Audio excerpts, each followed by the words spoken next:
when my husband and I first got married, I was one of those women, one of those people who went into a marriage not really knowing, not really feeling a lot of confidence in where I was financially. And just being quite honest, I was just shitty with money. You know, I had poor money management skills. I had a ton of excuses as to why I wasn't good with money. You know, that whole narrative we tell ourselves about not growing up with money, so we're not used to it, our parents never taught us, and we keep regurgitating the same story over and over and convincing yourself that you can't undo any of that. And I was a part of that back then. What is going on, brave ones? Welcome back to another episode of Courage Hackers Podcast. I'm Nisha. I'm here with my tiny co-host, not the baby one, but I do come to you, if you're watching me on YouTube, I do come to you 2 weeks postpartum, one person and 30 pounds lighter. Oh my gosh. I feel like I just like slayed the year because I had a C-section, an emergency C-section at that. I'll save that for another time of birth story of baby number 4 and what led me to my first C-section because that was quite an experience that I wasn't prepared for. Nonetheless, I'm here, and today's episode is one that I gave you a precursor for a few weeks ago, which is talking about a couple of reasons why I took a major setback this year. The first reason I gave you was the most obvious. I had a baby, but that really just took most of my focus the first couple of months of the year. The other 2 reasons we're going to share as we continue on, but today I'm going to share number 2 with you, which happens to also be my biggest financial flex to date, and it's something I'm pretty damn proud of. So if you're here to get some encouragement, you're here to get a little raw, authentic inspiration about a journey and a transformation, this episode's for you. It's gonna talk a little bit about money, talk a little bit about mindset more than anything else. So stick around, stay tuned. Don't forget to hit that follow, subscribe button, depending on how you're listening. Let's get to it.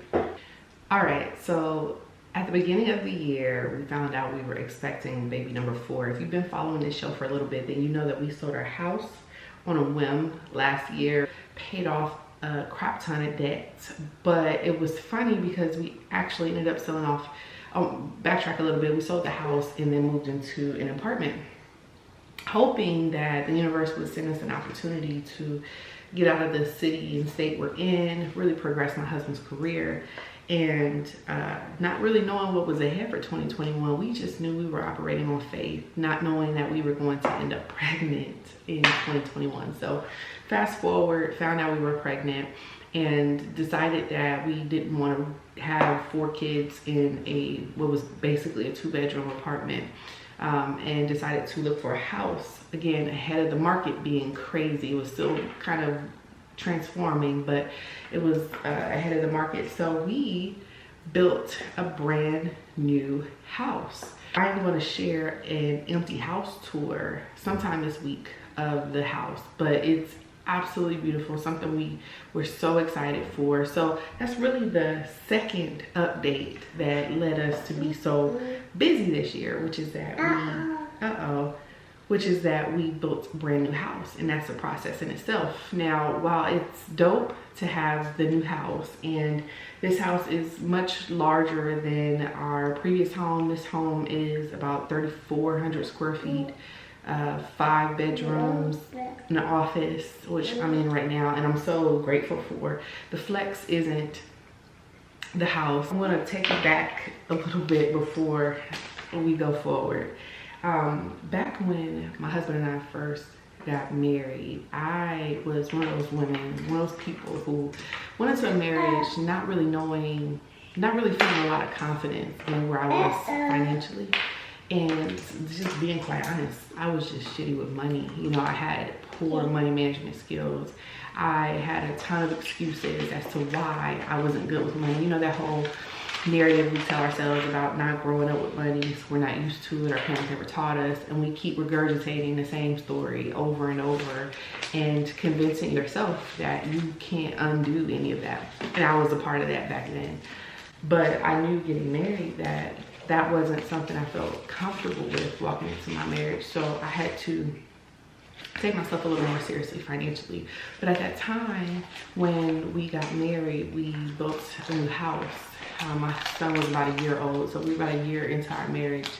And that house, which, like I said, this current house was about twice as much as that previous home.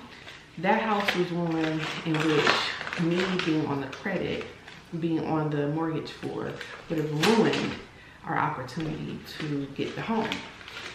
That was so embarrassing for me. It was so embarrassing because at the time, I was growing my career in HR and consulting. I worked for a publicly traded company, which came with some pretty substantial bonuses.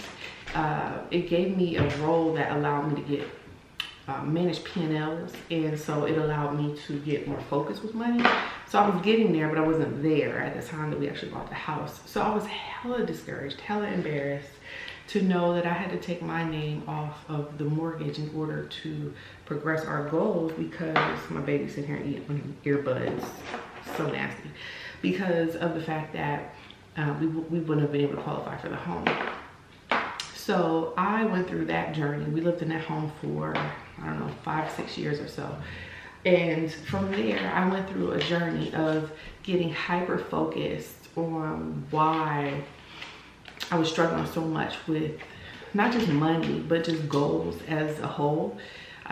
It was something that I really wanted to understand further. Like, why was it that I, despite earning more money, felt even more broke? You know, like I could not seem to comprehend the idea that living check to check was outside of, was something that I could live outside of, you know. And like, I'm not gonna lie about the fact that I was just so absolutely crappy with money, right? And I know some of you identify with that. A lot of that came from the belief system that I adopted that said that, you know, money was something that no one in my family was good at, so why would I be the exception? Money was something that, you know, like only white people managed really well. I didn't know really any black people at the time who were my age group who did really well with money. And it's one of those conversations people just don't talk about, right? But I knew, again, being so embarrassed, it was something that I had to change. So I allowed my professional career to bleed into my personal life and allowed some of the habits that I had from my full-time job with managing money and being more aware of my spending and aware of what the motivators were with certain things to really guide me and shape how I handled money at home and my budget systems and all of that. Oops. You got it? I really started to openly talk about money.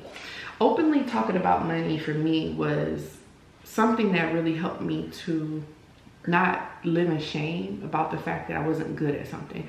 It's like, if I weren't good at lifting weights, I wouldn't hide the fact that I wasn't good at it and not tell people who were good at lifting weights, right? Like you just live in shame about if you're not good at it. And I think that's so unfortunate. And I really wanted to do something differently because I knew ultimately that I would never, ever get out of my own way if I didn't stop living in shame about how crappy I was with money. So I started talking more about it. I started asking questions about money. And if I can normalize something, I can realize it. I'm not one of those people who think that I'm any better than or less than anyone else. I just have to normalize it to realize it. Well, I feel like that was catchy. I feel like that needs to be a title somewhere, I don't know. The more I started talking about money, the more comfortable I became with money. And, you know, this podcast is a great example of it.